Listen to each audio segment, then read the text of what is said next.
Hello बच्चा party, this is अर्चना राठी। कैसे हैं मेरे सारे प्यारे प्यारे से जमूरे? Good evening all. आज से नया चैप्टर स्टार्ट होने वाला है। जी हाँ, आपने बिल्कुल बिल्कुल सही समझा। आज से हम स्टार्ट करने वाले हैं नया chapter, that is principles of inheritance. Yes yes yes yes. तो चलिए बेटा, स्टार्ट करेंगे फिर आज का लेक्चर। तो पिछले लेक्चर में मैंने आपको रिकॉर्डेड लेक्चर दिया था आपको, जिसमें मैंने डीएनए फिंगरप्रिंटिंग बताया था, राइट? तो मुझे उम्मीद है आपने वो लेक्चर अच्छे से देख लिया होगा और आपको वो लेक्चर पसंद आया होगा। तो बेटा, आज के लेक्चर में हम मॉलिक्यूलर इनहेरिटेंस के एंड में, पहले तो हम ये चैप्टर स्टार्ट करेंगे, इसके कुछ कॉन्सेप्ट पढ़ेंगे, लेकिन जाने से पहले एंड में हम मॉलिक्यूलर इनहेरिटेंस के कुछ अच्छे क्वेश्चंस मैं आपके लिए लेकर आई हूँ, पीवाईक्यूज, वो करेंगे।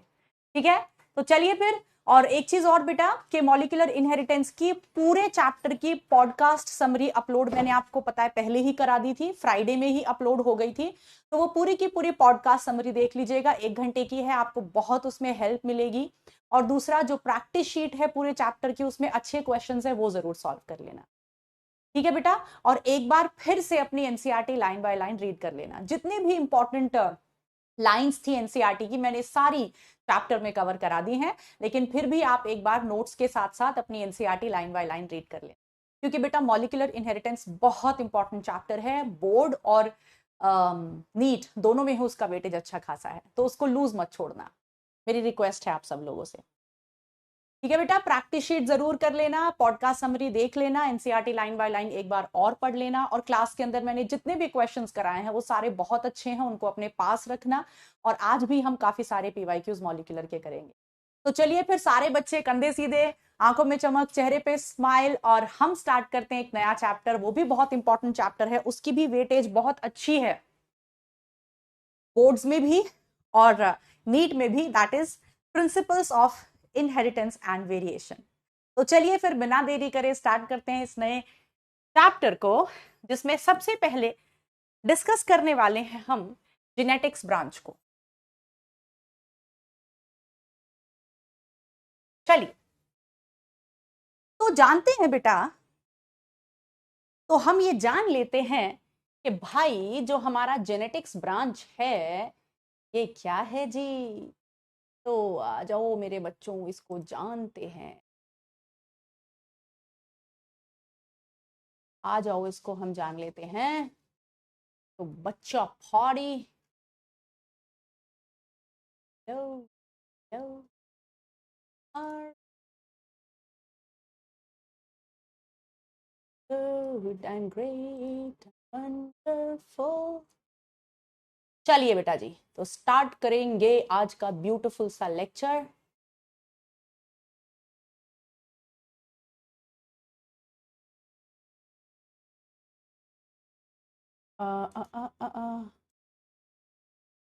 एक दो बच्चे लो लिख रहे हैं, साउंड लो नहीं है बेटा, परफेक्ट साउंड है। अब मैं चैट बॉक्स कर रही हूँ बंद, मुझे परेशान मत किया करो आप लोग। साउंड एकदम परफेक्ट है, 30,000 का नया माइक आया है यार। अब भी तुम लो लो वॉइस करोगे तो कैसे चलेगा? अब लो वॉइस नहीं हो सकती, अब भगवान भी बोलेंगे लो वॉइस है तो मैं नहीं मानूंगी। ठीक है, अब मुझे तंग करना बंद करो, अब मुझे पढ़ाने दिया करो ढंग से, तमीज से। ठीक है, चलिए। कुछ बच्चों को लो वॉइस की दिक्कत रहती है क्योंकि वो उनके डिवाइस की प्रॉब्लम है बेटा। कई बार हमारे लैपटॉप में, हमारे मोबाइल में नहीं ठीक से आवाज आती, हमारे ईयरफोन्स में ठीक से आवाज नहीं आती है। अब आवाज इतनी गजब आवाज है, आज का जब मैंने यकीन का लेक्चर लिया उसमें आवाज सुनी, तो मैंने मोबाइल की आवाज पूरी भी नहीं की थी, सिर्फ 50% आवाज पे ऐसा लग रहा था कान फट जाएंगे। बहुत ही कमाल की बढ़िया आवाज है। अब लो वॉइस स्पैमिंग करने वाले पिट जाओगे अब। ठीक है, अब पढ़ लो सुकून से, और सुकून से पढ़ाने दो। बहुत हो गया ये वॉइस का खेला सारे बैचेस में, मैंने इसको वंस एंड फॉर खत्म ही कर दिया।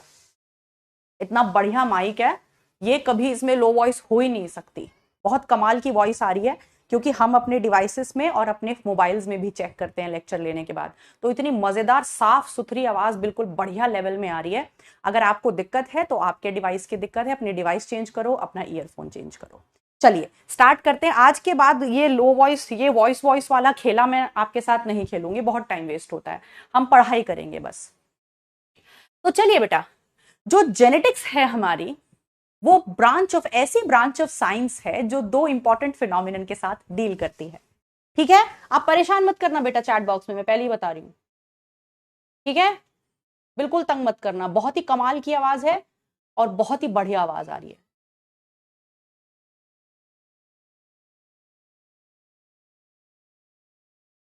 चलिए, तो जो जेनेटिक्स की ब्रांच है बेटा, वो बहुत पुरानी ब्रांच नहीं है, वो बहुत पुरानी ब्रांच ऑफ साइंस नहीं है, ये अभी नई ही जो है बहुत मतलब 90s में ही ये पिक्चर में आई है। और ये दो फिनोमिनन को डील करती है, एक है हमारा ये वेरिएशन और दूसरा है इनहेरिटेंस। तो आ जाओ देखते हैं what is genetics. Genetics is the branch of science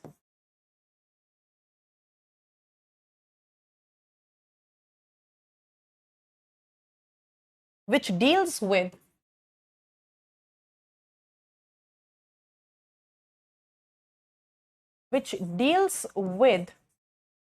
two phenomenon।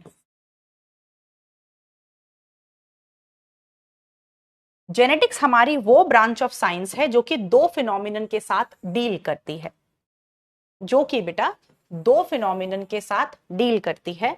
उसमें से पहला है हमारा इनहेरिटेंस और दूसरा है वेरिएशन। इनहेरिटेंस एंड वेरिएशन, ये दो प्रोसेसेस को ये ब्रांच ऑफ साइंस डील करती है जेनेटिक्स। तो ये क्या होती है मैम, आ जाओ समझते हैं बेटा। इनहेरिटेंस का मतलब होता है, हम जानते हैं कि हम में जो कैरेक्टर्स हैं वो हमारे माता और पिता से आए हैं, और मेरे जो कैरेक्टर्स हैं वो सूर्य और मिश्री में गए हैं, राइट। तो जनरेशन बाय जनरेशन जो ये हमारे ट्रेट्स हैं, ये एक जनरेशन से दूसरे जनरेशन में ट्रांसफर हो रहे हैं। इस प्रोसेस को हम कहते हैं inheritance. So what is inheritance? Inheritance is the process, वो प्रोसेस जिससे the traits are transferred from one generation to another, that is called inheritance. फिर वेरिएशन क्या होता है मैम? बेटा वेरिएशन होता है बदलाव। आप सब जानते हैं कि हम बिल्कुल हमारे पेरेंट्स की कार्बन कॉपी नहीं है। ऐसा हो सकता है कि मैं थोड़ी अपनी मम्मी जैसी दिखूं या पापा जैसी दिखूं, लेकिन मैं 100% उनके जैसी नहीं हूं। यानी कि मुझ में और मेरे पेरेंट्स में कुछ बदलाव है, कुछ डिग्री ऑफ चेंज है। ये जो डिग्री ऑफ चेंज है, इसी को हम क्या कहते हैं? वेरिएशन। और नेचर में जो ये बदलाव देखने को मिलता है, जो वेरिएशन देखने को मिलता है, इसके दो कारण होते हैं। पहला होता है म्यूटेशन और दूसरा होता है आपका रिकॉम्बिनेशन। सेल चैप्टर में हमने पढ़ा था कि मतलब आपने भी पढ़ा होगा 11th क्लास में कि मियोसिस के दौरान क्या होता है? क्रॉसिंग ओवर होता है, और उस क्रॉसिंग ओवर में रिकॉम्बिनेशन होता है, नया कॉम्बिनेशन बन जाता है, राइट। उसकी वजह से वेरिएशन आता है, और दूसरा म्यूटेशन की वजह से वेरिएशन आता है। तो आ जाइए लिख लेते हैं फटाफट से इस चीज को। तो इनहेरिटेंस क्या है? प्रोसेस बाय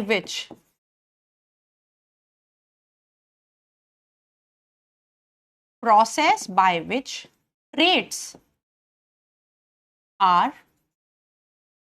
ट्रांसफर्ड या transmitted, process by which traits are transmitted from one generation to another, from one generation to other। एक जनरेशन से दूसरी जनरेशन में जो ट्रेट्स का ट्रांसफर होने का प्रोसेस है। वेरिएशन क्या है? The degree of difference, the degree of difference between parents and their progeny। Degree of difference, जिस डिग्री से हम अपने पेरेंट्स से अलग हैं, उसको हम वेरिएशन कहते हैं। So the degree of difference between the parents and their progeny. अब यहां पर बेटा साइंटिफिक भाषा में हम इस चैप्टर में दो शब्दों का इस्तेमाल करेंगे, प्रोजेनी और ऑफस्प्रिंग। प्रोजेनी कह लो या ऑफस्प्रिंग्स कह लो, इसका मतलब होता है बच्चे। तो साइंटिफिक भाषा में बच्चों के लिए हम एक साइंटिफिक वर्ड यूज करते हैं, दैट इज प्रोजेनी और ऑफस्प्रिंग्स। तो मैम वेरिएशन का कॉज क्या होता है? वेरिएशन का कारण जो है नेचर में, सबसे बड़ा कारण जो वेरिएशन का होता है बेटा, वो होता है म्यूटेशन। जो हम इस चैप्टर में डिटेल में पढ़ेंगे। पिछले चैप्टर में मैंने आपको सिर्फ फ्रेम शिफ्ट म्यूटेशन बताया था, लेकिन इस चैप्टर में हम और भी तरह के म्यूटेशंस को गहराई में डिस्कस करेंगे। और दूसरा एक कारण होता है रिकॉम्बिनेशन, और रिकॉम्बिनेशन को भी हम इस चैप्टर में बहुत डिटेल में डिस्कस करने वाले हैं। तो ये सारे म्यूटेशन क्या होता है, कितने टाइप्स का होता है, रिकॉम्बिनेशन क्या होता है, ये हम डिटेल में आगे इस चैप्टर में डिस्कस करेंगे। हम यहाँ पे जेनेटिक्स ब्रांच को डिस्कस करने जा रहे हैं। ये वो ब्रांच ऑफ साइंस है जो इनहेरिटेंस और वेरिएशन को डील करती है। इनहेरिटेंस का मतलब आप समझ गए हैं और वेरिएशन का मतलब आप समझ गए हैं। अब हम स्टार्ट करेंगे। यहां पर अब हम डिस्कस करेंगे मेरे बच्चों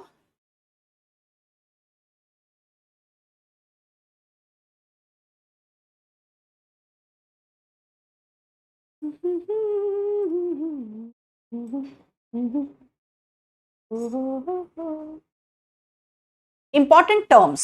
तो आगे जाने से पहले बेटा, इस चैप्टर को शुरू करने से पहले हम स्टार्ट करने वाले हैं कुछ इंपॉर्टेंट टर्मिनोलॉजी। इस चैप्टर में बहुत सारे टर्म्स हैं जो बार बार इस्तेमाल होंगे, उनको समझना पहले जरूरी है। तो आ जाओ फिर स्टार्ट करते हैं। रेडी? चलिए जी, आ जाइए। तो let's start with the important terms जो इस चैप्टर में इस्तेमाल होंगे।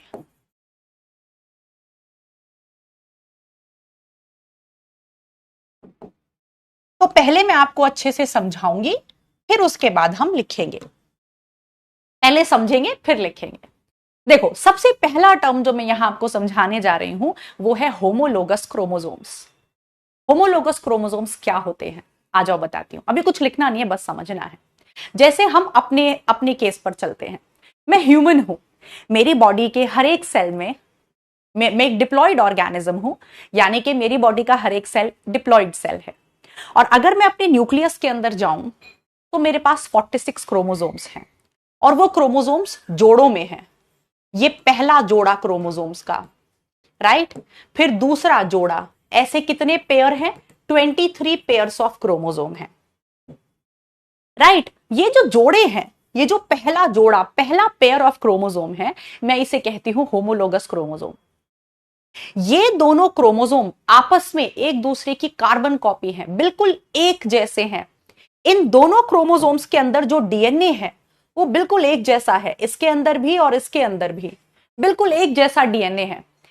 इस क्रोमोसोम के ऊपर जो जीन्स हैं वही सेम जीन्स इस क्रोमोसोम के ऊपर हैं, क्योंकि ये जोड़ा बना रहे हैं।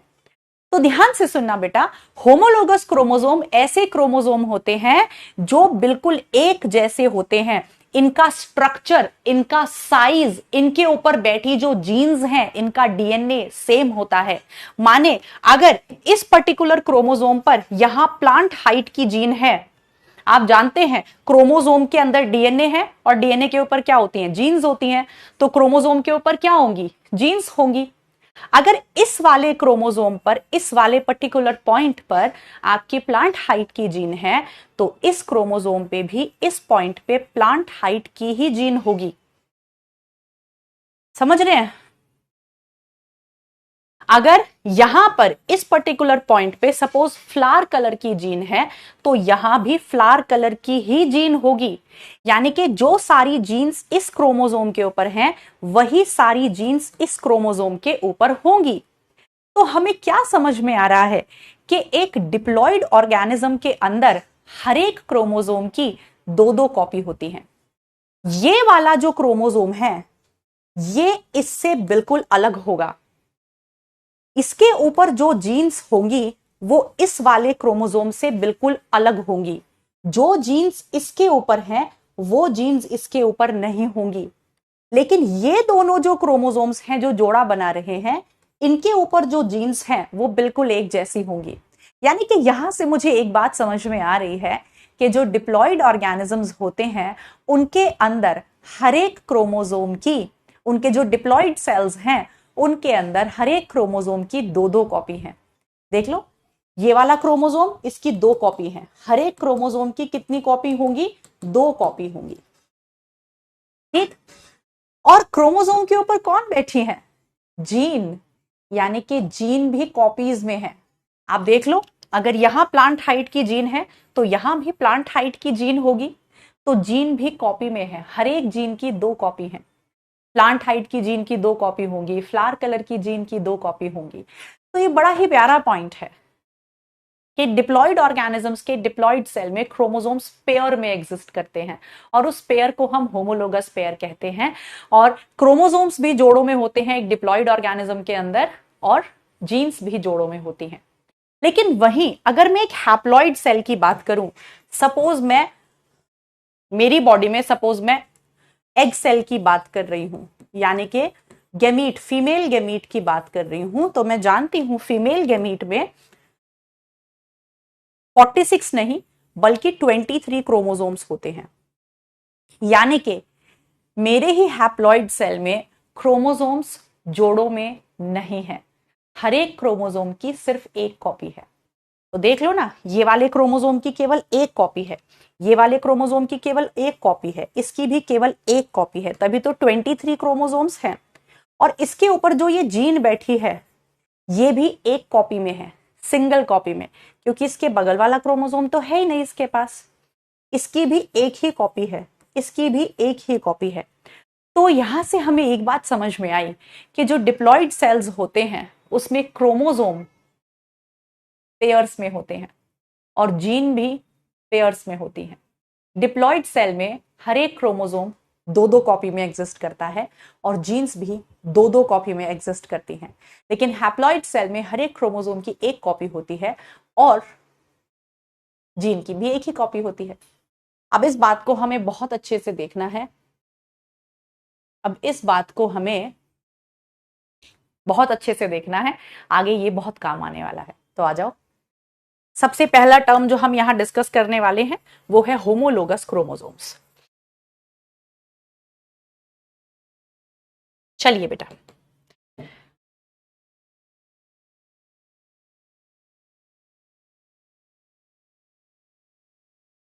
यहां पे हम शब्द का इस्तेमाल करने वाले हैं, ये दोनों हमारे हैं होमोलोगस पेयर।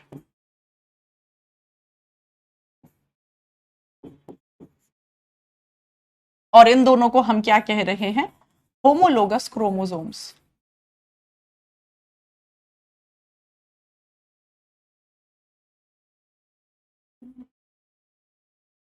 राइट?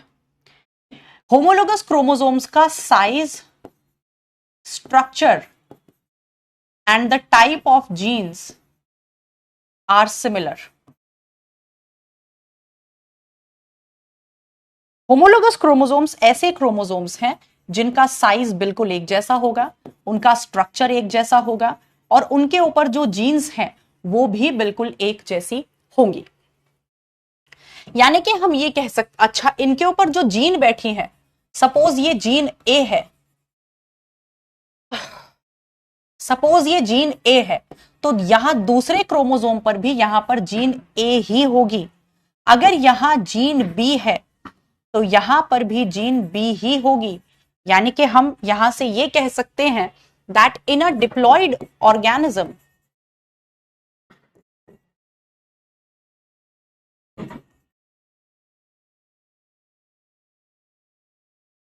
अगर हम एक डिप्लॉइड ऑर्गेनिज्म में बात करें तो हम कह सकते हैं दैट क्रोमोसोम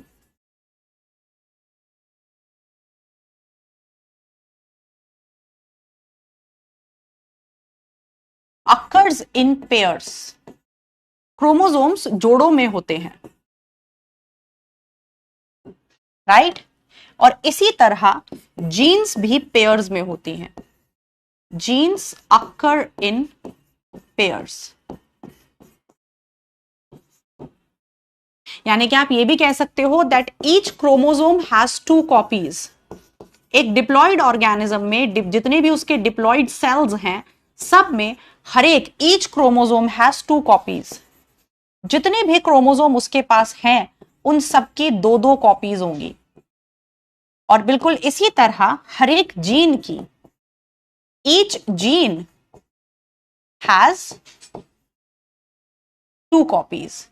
इसी तरह जो जीन्स हैं वो भी 2-2 कॉपीज में प्रेजेंट होंगी। बताओ बेटा, इतना सबको समझ में आया? जितने भी क्रोमोसोम्स हैं सबके ऊपर क्या है, जीन्स हैं। और हर एक क्रोमोसोम के ऊपर जितने भी सपोज मेरे पास 46 क्रोमोसोम्स है, तो सारे क्रोमोसोम्स पर अलग अलग जीन्स होंगी। लेकिन जो जोड़े में है दोनों क्रोमोसोम, जो क्रोमोसोम दोनों जोड़े में है, उनके ऊपर जो जीन्स हैं वो बिल्कुल एक जैसी हैं। यानी कि जीन्स भी जोड़ों में होती हैं और क्रोमोसोम्स भी जोड़ों में होते हैं। क्लियर बेटा? चलिए, बहुत बढ़िया। अब वहीं पर अगर मैं हैप्लॉइड सेल की बात करूंगी, in haploid cell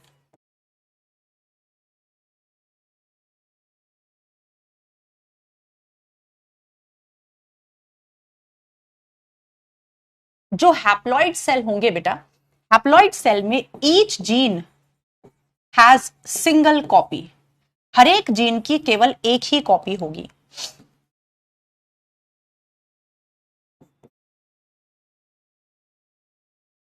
Each gene has single copy and each chromosome has single copy. हर एक क्रोमोसोम भी एक सिंगल कॉपी में ही एग्जिस्ट करेगा। Each chromosome has single copy.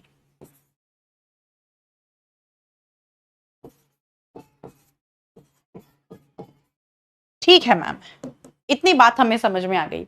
हर एक जीन की सिंगल कॉपी होगी और हैप्लॉइड ऑर्गेनिज्म के अंदर या हैप्लॉइड सेल कुछ भी कह लो, जैसे मैं एक डिप्लॉइड ऑर्गेनिज्म हूं लेकिन मेरे पास हैप्लॉइड सेल भी तो है।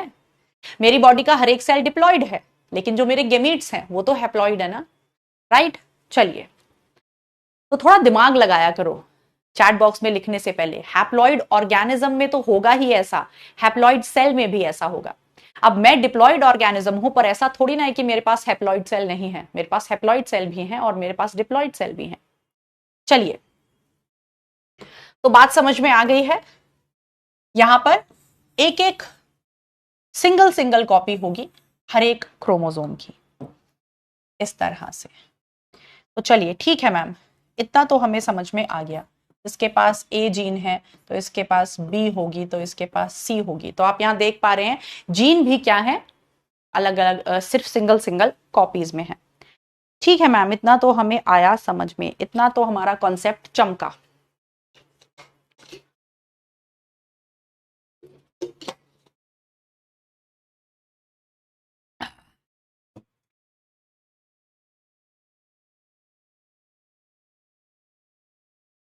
एक सेकंड बेटा, मम्मी, मम्मा, पापा को दे दो।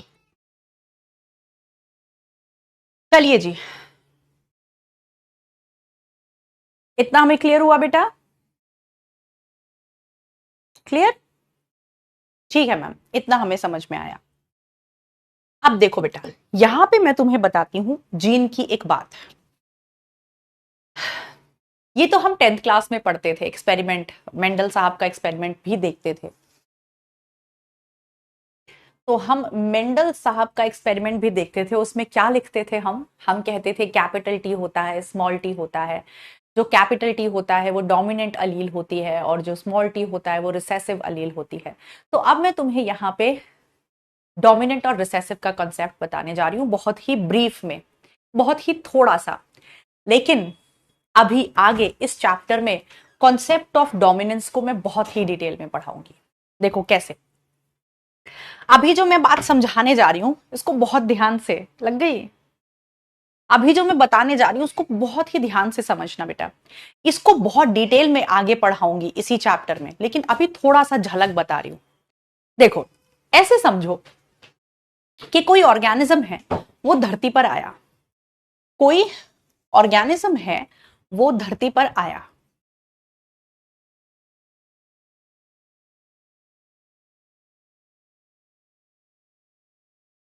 उसके पास खूब सारी जीन्स हैं, खूब सारी जीन्स होंगी उसके डीएनए के ऊपर। तो जो जीन उसके पास ओरिजिनली हैं, जब वो उस धरती पर आया है, भगवान ने उसको प्रकट किया धरती पर, उसके डीएनए के ऊपर जो जीन्स हैं सारी, वो ओरिजिनल जीन है। वो कैसी जीन है? ओरिजिनल जीन है। ठीक? तो ये उसके डीएनए पर जो जीन है ये ओरिजिनल जीन है, जिसको मैं डोमिनेंट जीन कहती हूं। ये ओरिजिनल जीन है बेटा, जिसको मैं क्या कहती हूं? डोमिनेंट जीन कहती हूं। मैम किसी भी जीन को हम डोमिनेंट या रिसेसिव क्यों कहते हैं, उसका मतलब क्या होता है?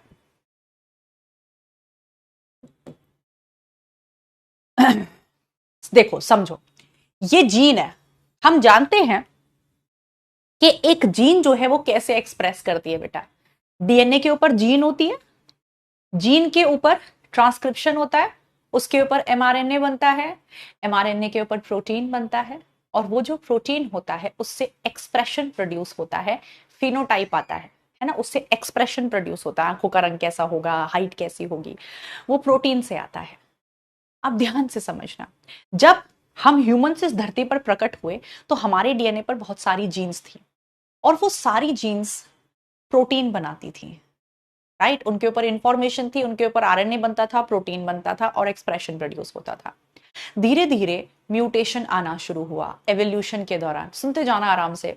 धीरे धीरे एवोल्यूशन होता गया और म्यूटेशन आता गया, तो इस जीन में म्यूटेशन आ गया। सपोज किसी एक बंदे में इस जीन में म्यूटेशन आ गया, और म्यूटेशन आकर ये इसी जीन का एक बदला हुआ रूप बन गई, म्यूटेटेड फॉर्म बन गई। यानी कि ये वाली जो जीन है, ये इसी जीन का बदला हुआ रूप है, ये इसी जीन का बदला हुआ रूप है। ये किसी एक बंदे में हुआ, लेकिन फिर इस बंदे ने रिप्रोड्यूस किया तो अपने बच्चों को भी ये म्यूटेटेड जीन दे दी, फिर इसके बच्चे हुए तो इन्होंने भी ये म्यूटेटेड जीन दे दी उनको। तो यानी कि अब पॉपुलेशन में काफी सारे बंदों के पास म्यूटेटेड जीन है और काफी सारे बंदों के पास ओरिजिनल जीन है जो हमेशा से पॉपुलेशन में थी।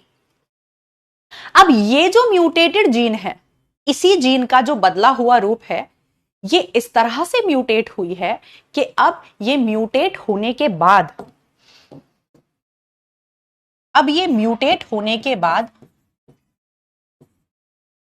प्रोटीन नहीं बनाती है। समझ रहे हो? ये म्यूटेट होने के बाद प्रोटीन नहीं बनाती है। समझ रहे हो बात को? तो जब ये प्रोटीन नहीं बनाएगी तो ये एक्सप्रेशन भी प्रोड्यूस नहीं कर पाएगी, और मैं इस फॉर्म को कहती हूं रिसेसिव फॉर्म। जैसे आप मेंडल का एक्सपेरिमेंट हमने 10th क्लास में थोड़ा थोड़ा लिटिल सा पढ़ा था कि जो कैपिटल टी जीन होती है, कैपिटल टी जो होती है वो लंबाई के लिए रिस्पॉन्सिबल होती है, लेकिन जो स्मॉल टी होता है वो प्लांट को बोना बना देती है। क्यों? क्योंकि जो स्मॉल टी वाली जीन है वो म्यूटेटेड जीन है, वो प्रोटीन नहीं बना रही, और वो प्रोटीन नहीं बना रही तो वो जो पेड़ है वो बोना ही रह जा रहा है प्रोटीन ना बनने की वजह से। तो समझो, अब मेरे पास पॉपुलेशन में इसी सेम जीन की, सपोज ये जीन जो थी ये प्लांट हाइट की जीन थी, ये जो जीन थी ये प्लांट हाइट की जीन थी, ये इसकी डोमिनेंट फॉर्म है। ये इस जीन की कैसी फॉर्म है? डोमिनेंट फॉर्म है, यानी कि वो फॉर्म जो प्रोटीन बनाती है और एक्सप्रेशन प्रोड्यूस करती है। लेकिन इसी फॉर्म में प्लांट हाइट की जीन की इस फॉर्म में म्यूटेशन आया, और म्यूटेशन आने के बाद एक और फॉर्म तैयार हो गई, इसे मैंने कहा रिसेसिव फॉर्म। ये जो रिसेसिव फॉर्म है ये प्रोटीन नहीं बनाती है, ये जो रिसेसिव फॉर्म है ये प्रोटीन नहीं बनाती है और एक्सप्रेशन प्रोड्यूस नहीं होता है।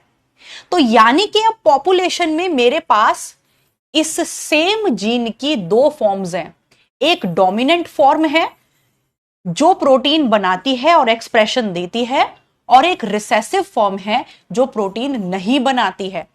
तो ये एक ही जीन की दो फॉर्म्स हैं। जीन ये भी प्लांट हाइट की जीन है, ये भी प्लांट हाइट की जीन है, लेकिन फर्क क्या है? ये भी प्लांट हाइट की जीन है, ये भी प्लांट हाइट की जीन है, लेकिन डिफरेंस क्या है कि ये प्लांट हाइट की डोमिनेंट फॉर्म है और ये प्लांट हाइट की जीन की रिसेसिव फॉर्म है। ये प्रोटीन बनाती है, ये प्रोटीन नहीं बनाती। तो मैं इसे कैपिटल टी कह देती हूं और इसे स्मॉल टी कह देती हूं। तो अब ध्यान से सुनना बेटा, एक ही जीन की, जीन का नाम क्या है? Plant height gene. जीन का नाम क्या है? Plant height gene.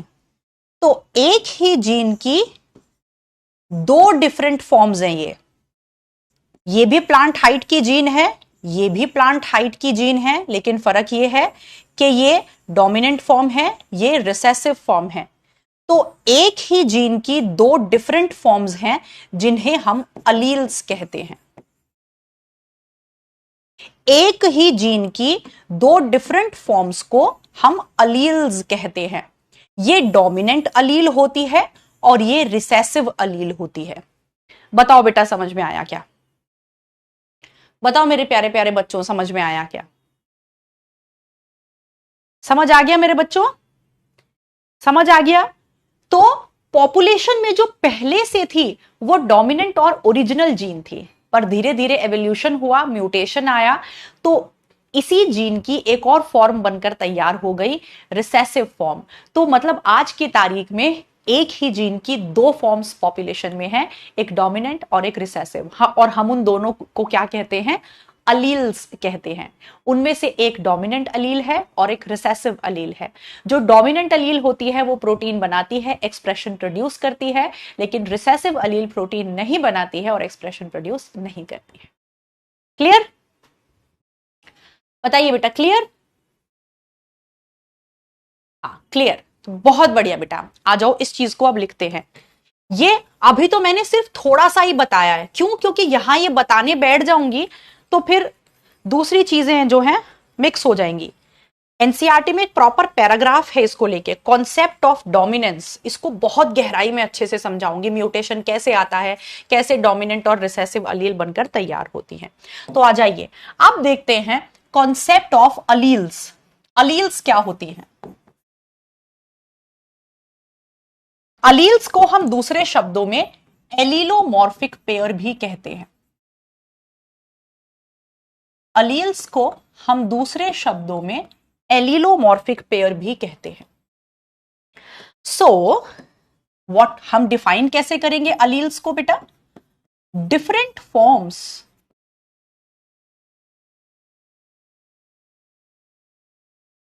Forms of a same gene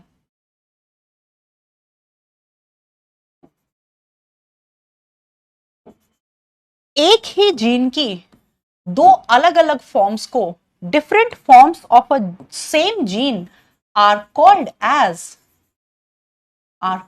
as alleles. एक ही जीन की दो डिफरेंट फॉर्म्स को हम अलील या फिर अलीलोमॉर्फिक पेयर कहते हैं।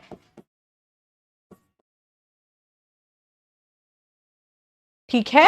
जैसे सपोज फॉर एग्जाम्पल, अगर मैं आपको इसे एग्जाम्पल के तौर पर समझाना चाहूं तो मैं यहां पे प्लांट हाइट की जीन ले लेती हूं।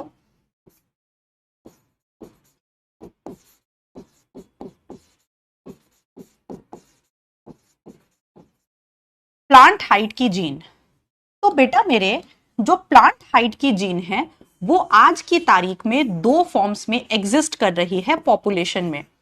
एक डोमिनेंट फॉर्म है जिसे हम डोमिनेंट अलील कहते हैं, और एक रिसेसिव फॉर्म है जिसे हम रिसेसिव अलील कहते हैं। डोमिनेंट फॉर्म जो होती है फॉर्म्स प्रोटीन, वो प्रोटीन बनाती है, लेकिन recessive form does not form protein, ये प्रोटीन नहीं बनाती है, इसीलिए प्लांट बोना रह जाता है। बाकी इसकी डिटेल हम आगे देखेंगे। बात क्लियर है मेरे बच्चों?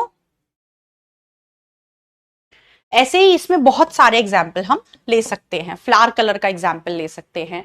तो एक ही जीन की दो डिफरेंट फॉर्म्स को हम क्या कहते हैं? अलील। है अलील भी जीन ही। अब जैसे देखो ये डोमिनेंट अलील है, तो डोमिनेंट अलील भी जीन ही है, जीन ही है। रिसेसिव अलील ये भी एक जीन ही है, पर ये एक ही जीन की दो फॉर्म्स हैं। अलील भी एक जीन ही होती है। अगर मैं कहूं ये डोमिनेंट अलील है, तो डोमिनेंट अलील क्या है बेटा? डोमिनेंट अलील एक जीन तो है, पर ये एक ही जीन की दो फॉर्म्स हैं। आई होप आप बात समझ गए होंगे, राइट? चलिए ठीक है मैम, अलील्स क्या होते हैं ये समझ में आ गया, डोमिनेंट और रिसेसिव का मतलब क्या होता है हमें ये भी समझ में आ गया। जैसे हम डोमिनेंट अलील को कैपिटल टी से दिखा देते हैं और रिसेसिव अलील को हम स्मॉल टी से रिप्रेजेंट कर देते हैं। ठीक है मेरे बच्चों? ठीक है बेटा जी? चलिए बहुत बढ़िया, अब हमें अलील्स समझ में आ गया। अब समझते हैं मैम होमोजाइगस और हेट्रोजाइगस का कॉन्सेप्ट। चलो अब मैं आपको बताती हूं होमोजाइगस का और हेट्रोजाइगस। होमोजाइगस होने का मतलब क्या होता है और हेट्रोजाइगस होने का मतलब क्या होता है।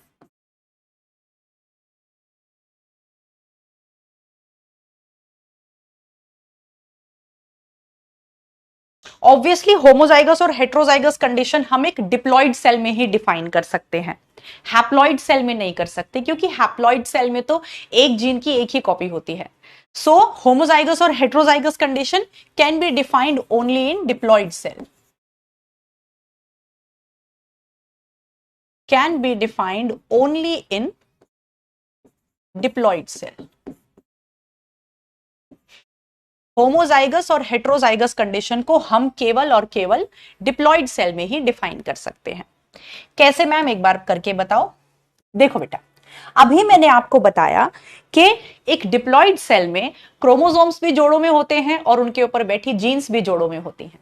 तो सपोज मैं यहां पर एग्जाम्पल लेकर आपको समझा रही हूं प्लांट हाइट की जीन का। मैं यहां पर एग्जाम्पल आपको लेकर बता रही हूं प्लांट हाइट की जीन का।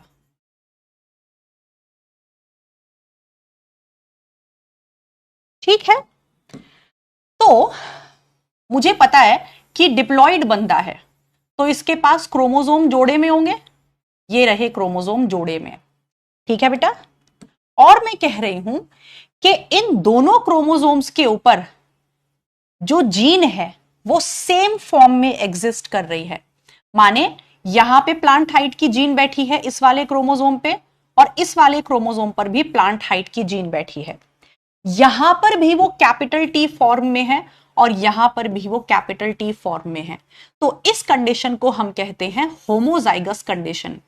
होमोजाइगस कंडीशन का मतलब है कि एक डिप्लॉइड सेल के अंदर जहां क्रोमोसोम जोड़ों में है, उन दोनों क्रोमोसोम के ऊपर जो प्लांट हाइट की जीन है वो सेम फॉर्म में होगी। यहां पर भी कैपिटल टी फॉर्म में, यहां पर भी, यानी कि मैं इसे कैसे लिखूंगी, कैपिटल टी कैपिटल टी। तो ये होमोजाइगस कंडीशन हो गई। ऐसे ही इसका दूसरा एग्जाम्पल और आ सकता है। ये होमोलोगस क्रोमोसोम्स है, इन पर बैठी यहां पर प्लांट हाइट की जीन स्मॉल टी फॉर्म में है, तो इस वाले क्रोमोसोम के ऊपर भी प्लांट हाइट की जीन स्मॉल टी फॉर्म में है। तो स्मॉल टी, यानी कि स्मॉल टी होना भी होमोजाइगस कंडीशन है और कैपिटल टी होना भी होमोजाइगस कंडीशन है। समझ गए बेटा? तो होमोजाइगस कंडीशन का मतलब क्या होता है? होमोजाइगस कंडीशन का मतलब होता है जब किसी डिप्लॉइड सेल के अंदर दोनों होमोलोगस क्रोमोसोम पर बैठी जो जीन है वो सेम फॉर्म में है। हम जानते हैं यहां पे भी इस पे प्लांट हाइट की जीन होगी, यहां भी प्लांट हाइट की जीन होगी। अगर ये सेम फॉर्म में हो तो इसे हम होमोजाइगस कंडीशन कहते हैं। तो होमोजाइगस कंडीशन को हम कैसे डिफाइन करेंगे? इन अ डिप्लॉइड सेल, हम इसे हैप्लॉइड सेल में डिफाइन नहीं कर सकते। क्यों नहीं कर सकते? क्योंकि हैप्लॉइड सेल में तो एक जीन की एक ही कॉपी होगी। हैप्लॉइड सेल में या तो कैपिटल टी होगा या तो स्मॉल टी होगा, दोनों एक साथ नहीं होंगे, इसीलिए हम उसे हैप्लॉइड सेल में डिफाइन ही नहीं कर सकते, सिर्फ डिप्लॉइड सेल में डिफाइन कर सकते हैं। So in a diploid cell, if the same form of a gene, the same form of a gene is present on both homologous chromosomes, is present on both homologous chromosomes. समझ रहे हो बेटा? जो gene है उसकी same form present है, या तो स्मॉल या तो कैपिटल टी। हेट्रोजाइगस कंडीशन में क्या होगा देखो, हेट्रोजाइगस कंडीशन में हम जानते हैं ये हमारे होमोलोगस क्रोमोसोम्स हैं, राइट। यहां पर भी प्लांट हाइट की जीन होगी, यहां पर भी प्लांट हाइट की जीन होगी, लेकिन यहां पर प्लांट हाइट की जीन कैपिटल टी फॉर्म में है और दूसरे वाले पर प्लांट हाइट की जीन स्मॉल टी फॉर्म में है। तो हम इसे कैसे लिखते हैं, कैपिटल टी स्मॉल टी। तो ये हो गई है हमारी heterozygous condition.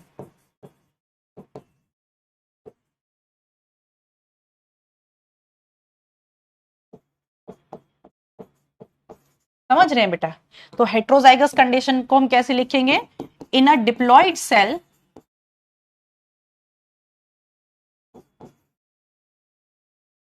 if two different alleles,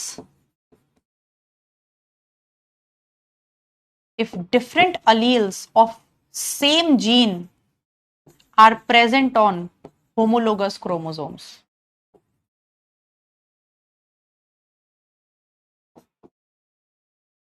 are present on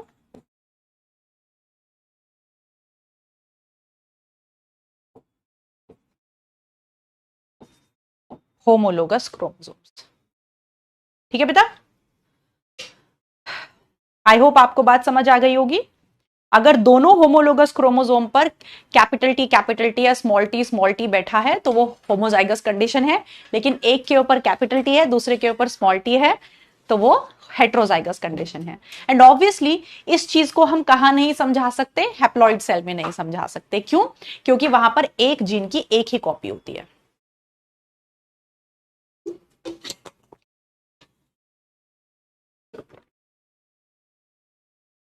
ठीक है, आगे चलें बेटा। डन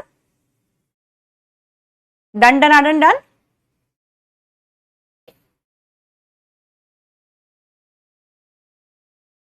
तो यानी कि हम ये कह सकते हैं कि इन हैप्लॉइड सेल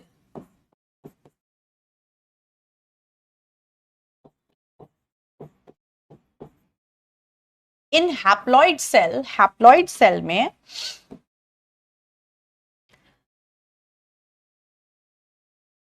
या तो कैपिटल टी होगा या तो स्मॉल टी होगा, दोनों एक साथ हो ही नहीं सकते, है ना।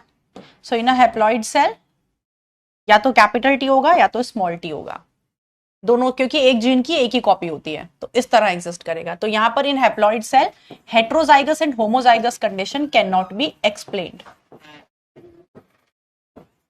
Heterozygous and homozygous condition cannot be explained।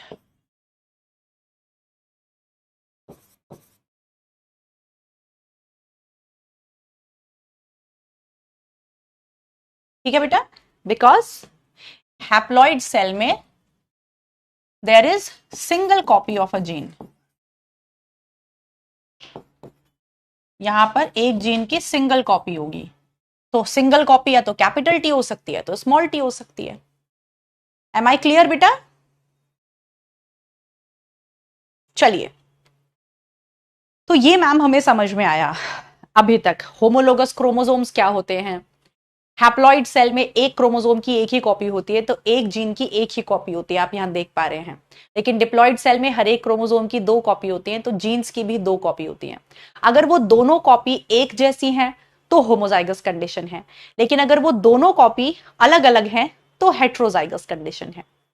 Dominant क्या होता है, एक ही जीन की दो फॉर्म होती हैं, एक डोमिनेंट एक रिसेसिव। डोमिनेंट फॉर्म प्रोटीन बनाती है, खुद को एक्सप्रेस करती है, रिसेसिव फॉर्म प्रोटीन नहीं बनाती है।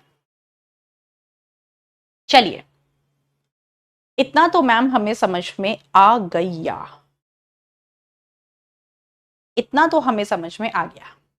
अगर इतना समझ में आ गया है तो फिर बहुत बढ़िया, तो फिर हम आगे चलेंगे। तो अब क्या रह गया बताने के लिए, होमोजाइगस हेट्रोजाइगस बता दिया। अब आपको बताते हैं फिनोटाइप और जीनोटाइप।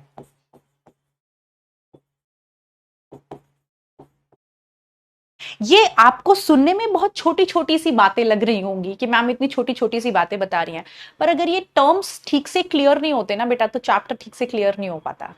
आप इमेजिन कर पाओ कि हमारे, अगर मैं अपनी सेल की बात करूं, मेरे हर एक सेल के न्यूक्लियस के अंदर 46 क्रोमोसोम्स हैं, राइट?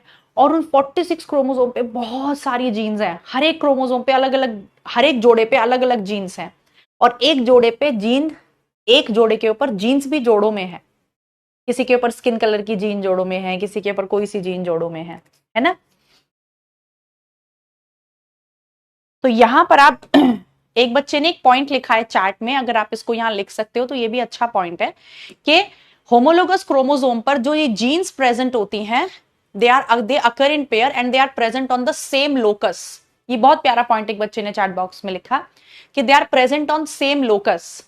सेम लोकस का मतलब है बेटा कि अगर प्लांट हाइट की जीन इस वाले क्रोमोसोम पे यहां है, तो दूसरे क्रोमोसोम पर भी यहां होगी। ऐसा नहीं है कि इस वाले क्रोमोसोम पे प्लांट हाइट की जीन यहां है तो इस वाले पे यहां हो सकती है ना, ऐसा नहीं हो सकता। They are present on same locus, that means they are present on same point, same position. So gene occur in pairs and